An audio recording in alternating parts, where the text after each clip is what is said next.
एक साजिश जो कश्मीर में शुरू हुई, भारी मात्रा में विस्फोटक, और एक ऐसा सवाल जो आज भी हमारे जहन में है।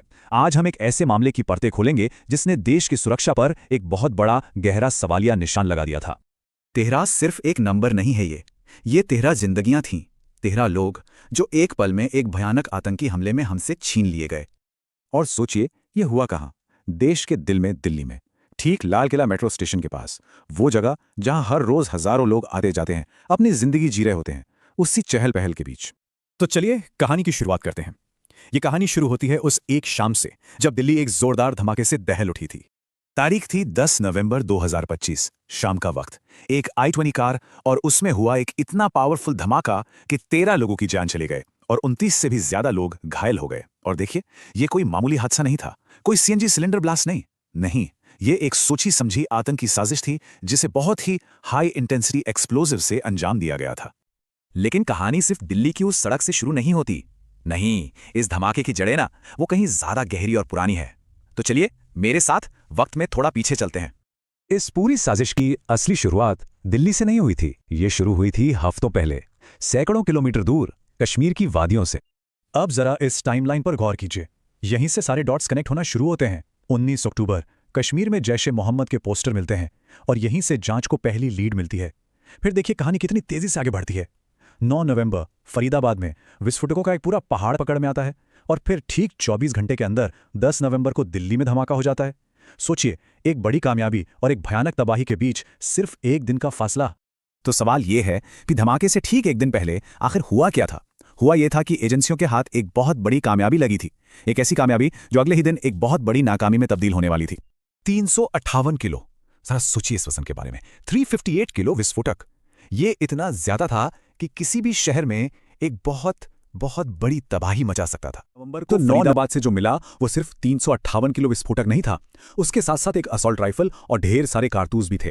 और सबसे बड़ी बात, एक अहम गिरफ्तारी भी हुई। नाम डॉक्टर मुजम्मिल शकील। और इसका कनेक्शन कहां से था? गुरुग्राम की अल फलाह यूनिवर्सिटी से। देखा जाए तो कागज पर यह एक जबरदस्त ऑपरेशन था। जाहिर है एजेंसियों के लिए ये एक बहुत बड़ी जीत थी। शायद उन्हें लगा कि दिल्ली पर जो खतरा मंडरा रहा था वो टल गया है, लेकिन अफसोस वो गलत है। साजिश का सिर्फ एक हिस्सा ही उनके हाथ लगा था, पूरी पिक्चर तो अभी बाकी थी। अब धमाका हो चुका था और जब जांचकर्ताओं ने इस केस की कड़ियां जोड़नी शुरू की तो जो तस्वीर सामने आई वो और भी ज्यादा डरावनी और परेशान करने वाली थी। हर जांच का एक सेंटर पॉइंट होता है और यहां वो थी ये i20 कार। अब देखिए साजिश करने वाले कितने शातिर थे। उन्होंने जानबूझकर इस कार को कई बार खरीदा और बेचा ताकि जांच को भटकाया जा सके। लेकिन सुराग आखिरकार मिल ही गया। गाड़ी का जो आखिरी रजिस्टर्ड मालिक था वो पुलवामा का रहने वाला तारिक निकला।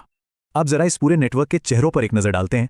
डॉक्टर मुजम्मिल शकील, जिसे गिरफ्तार किया गया, वो अल फलाह यूनिवर्सिटी से था। अच्छा, जो ड्राइवर धमाके में मारा गया डॉक्टर उमर मोहम्मद, वो भी गुरुग्राम के अल फलाह मेडिकल कॉलेज से।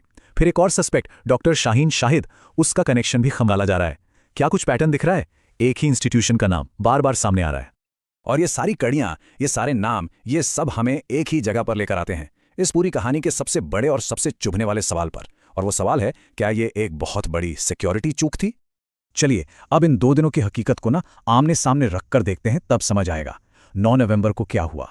एजेंसियों को पता चल गया था कि जैश का एक बड़ा प्लान चल रहा है। एक आतंकी पकड़ा भी जा चुका था। 358 किलो विस्फोटक भी जब्त हो चुके थे। और फिर 10 नवंबर, ठीक अगले दिन, उसी प्लान के तहत देश की राजधानी में धमाका हो जाता है। एक दूसरा आतंकी अपना काम कर जाता है और एक कार बम फट जाता है। सवाल यह है कि यह हुआ कैसे? मतलब ये सिर्फ एक धमाका नहीं था, इसने पूरे देश के सिक्योरिटी सिस्टम की नींव हिलाकर रख दी थी। हमारी पूरी व्यवस्था पर बहुत ही गंभीर सवाल खड़े हो गए थे। और यही वो सवाल है जो आज भी गूंज रहा है।